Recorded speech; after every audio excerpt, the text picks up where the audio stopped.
diharapkan dapat memahami sistem hukum yang berlaku di dunia, termasuk karakteristik dan perbedaan di antara berbagai sistem hukum.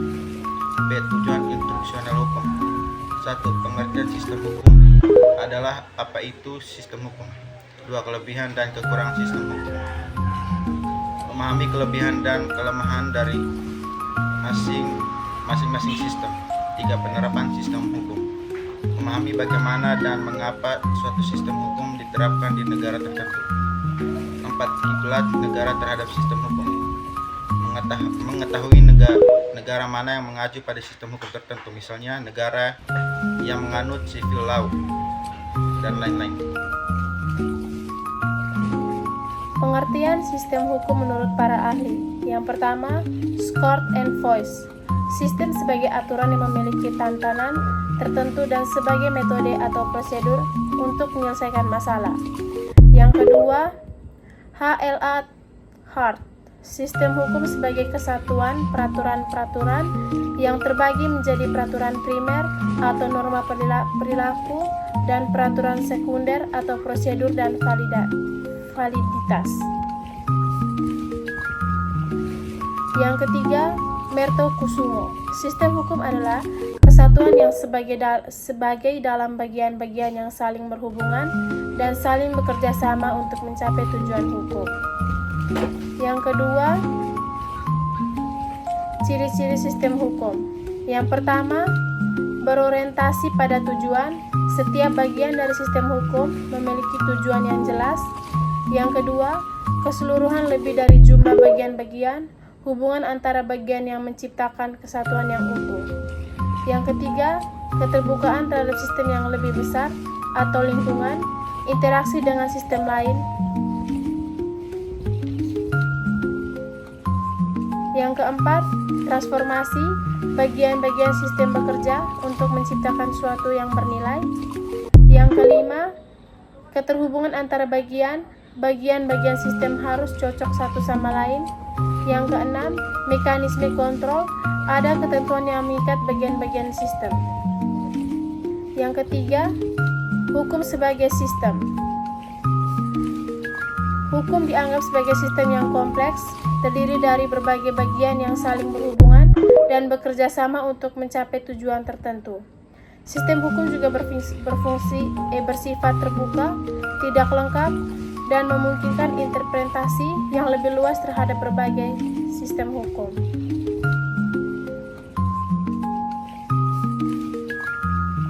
Yang pertama, fungsi sistem hukum menurut Sudikno Mertokusumo. Menjaga keseimbangan sosial, restitutio in integrum. Sistem hukum berfungsi untuk mengembalikan masyarakat ke tatanan yang adil. Yang kedua, sistem hukum menurut Lawrence Friedman. A. Distribusi nilai. Sistem hukum berfungsi untuk menjaga dan mendistribusikan nilai-nilai yang dianggap benar oleh masyarakat atau keadilan. B. Penyelesaian sengketa. Sistem hukum menyediakan mekanisme untuk menyelesaikan konflik yang muncul di masyarakat. C. Kontrol sosial. Mengatur perilaku masyarakat agar sesuai dengan norma yang berlaku. D. Penciptaan norma baru. Sistem hukum bertindak sebagai instrumen perubahan sosial yang terorganisir. B. Klasifikasi sistem hukum. Yang pertama, klasifikasi sistem hukum dunia. Awalnya dibagi menjadi dua kutub besar, civil law dan common law. Kemudian berkembang menjadi tiga kutub dengan penambahan social law. M. Tahir Azhari mengelompokkan sistem hukum dalam 5 kategori. Yang pertama, nomokrasi Islam, sistem hukum yang berlaku di negara-negara Islam. Rechtsstaat, taat, sistem hukum yang berlaku di negara-negara Eropa kontinental. Rule of law, sistem hukum negara-negara Anglo-Saxon, terutama Inggris dan AS. Yang keempat, social legality, sistem hukum yang berlaku di negara-negara komunis. Yang kelima, sistem hukum Pancasila, sistem hukum yang berlaku di Indonesia. Yang kedua, keluarga hukum, family of law. Kriteria klasifikasi sistem hukum berdasarkan ras, bahasa, budaya, ideologi, filsafat, konsep keadilan, teknik legal, asal-usul historis, dan gaya yuristik. Yang ketiga, tantangan dalam klasifikasi hukum. Terdapat sistem hukum yang menggabungkan berbagai tradisi hukum seperti gabungan civil of law dan common law atau civil law dan socialist law. A. Sistem hukum civil law. Pengertian dan sejarah. Sumber utama hukum Romawi yang dikodifikasikan oleh Kaisar Justinianus.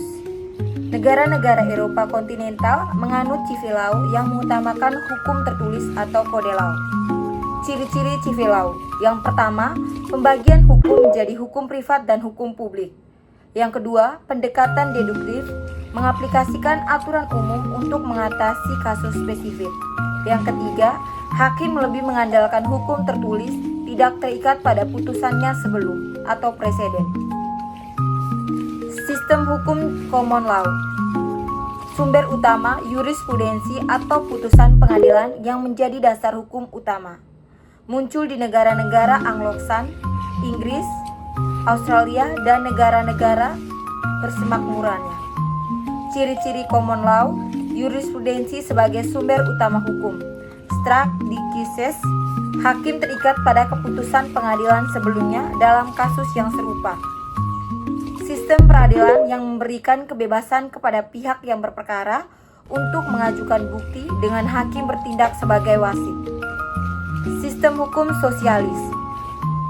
Pengertian dan sejarah berkembang di negara-negara komunis seperti Uni Soviet atau Rusia. Hukum digunakan sebagai instrumen kebijakan sosialisme dengan negara yang mengendalikan seluruh aspek kehidupan, hukum, dan ekonomi. Ciri-ciri sistem sosialis. Yang pertama, penghilangan hak milik pribadi digantikan oleh kepemilikan bersama. Yang kedua, pengadilan bertindak sebagai alat negara untuk melaksanakan kebijakan pemerintah, bukan sebagai penjaga keadilan independen. Sistem hukum negara Islam. Pengertian dan sejarah diterapkan di negara-negara dengan mayoritas Muslim seperti di Timur Tengah dan Asia Tenggara. Sumber hukum utama pada Al-Quran. Prinsip-prinsip sistem hukum Islam. Yang pertama, kekuasaan sebagai amanah. Pemimpin harus bertindak jujur dan adil. Yang kedua, musyawarah. Keputusan harus dibuat secara kolektif, bukan sewenang-wenang. Ketiga, keadilan. Semua orang diberlakukan sama tanpa diskriminasi. Yang keempat, kesejahteraan, mewujudkan masyarakat yang adil dan makmur. Yang kelima, ketaatan rakyat, menjaga hubungan antara pemerintah dan rakyat. Sistem hukum demokrasi Pancasila. Pengertian dan sejarah. Sumber utama, Pancasila sebagai dasar negara Indonesia mengatur seluruh sistem hukum negara. Ciri-ciri sistem hukum Pancasila. Yang pertama, negara kesatuan yang mengintegrasikan seluruh unsur masyarakat yang beragam, suku, agama, dan budaya. Yang kedua, Pancasila sebagai sumber dari segala sumber hukum di Indonesia mengarahkan penyelenggaraan negara untuk mencapai keadilan sosial dan moral. Yang ketiga, pembukaan Undang-Undang Dasar 1945 dan Undang-Undang Nomor 12 Tahun 2011 menegaskan kedudukan Pancasila sebagai dasar negara. Dalam materi yang telah dipresentasikan, dapat disimpulkan bahwa sistem hukum di dunia memiliki variasi yang sangat besar yang dipengaruhi oleh sejarah, budaya, ideologi, dan nilai-nilai sosial masyarakat masing-masing negara. Sistem hukum ini memiliki karakteristik dan struktur yang berbeda, meskipun semuanya bertujuan untuk menciptakan tatanan yang adil dan teratur di dalam masyarakat. Yang pertama, sistem civil law yang dominan di Eropa kontinental menekankan pada hukum tertulis atau kodifikasi, di mana hakim berperan sebagai penafsir hukum yang ada tanpa terikat pada preseden. Yang kedua, sistem common law yang berkembang di negara-negara Anglo-Saxon lebih mengandalkan jurisprudensi atau putusan pengadilan sebelumnya dengan hakim yang terikat pada preseden dan lebih berperan aktif dalam proses persidangan. Yang ketiga, sistem hukum sosialis digunakan oleh negara-negara komunis di mana hukum dipandang sebagai alat negara untuk mencapai tujuan politik dan sosial tertentu dengan negara mengontrol kehidupan hukum dan ekonomi. Yang keempat, sistem hukum Islam yang diadopsi oleh negara-negara dengan mayoritas muslim menekankan pada prinsip-prinsip keadilan, kesejahteraan, dan musyawarah sesuai dengan ajaran Al-Quran dan hadis. Dan yang terakhir, sistem hukum Pancasila di Indonesia mengedepankan nilai-nilai Pancasila sebagai dasar hukum yang mengatur kehidupan berbangsa dan bernegara dengan tujuan menciptakan keadilan sosial bagi seluruh rakyat Indonesia. Dengan pemahaman yang mendalam tentang berbagai sistem hukum ini, diharapkan kita dapat lebih memahami keanekaragaman hukum di Indonesia, di dunia, serta cara-cara penyelesaian sengketa yang sesuai dengan nilai dan prinsip yang dianut oleh masing-masing negara.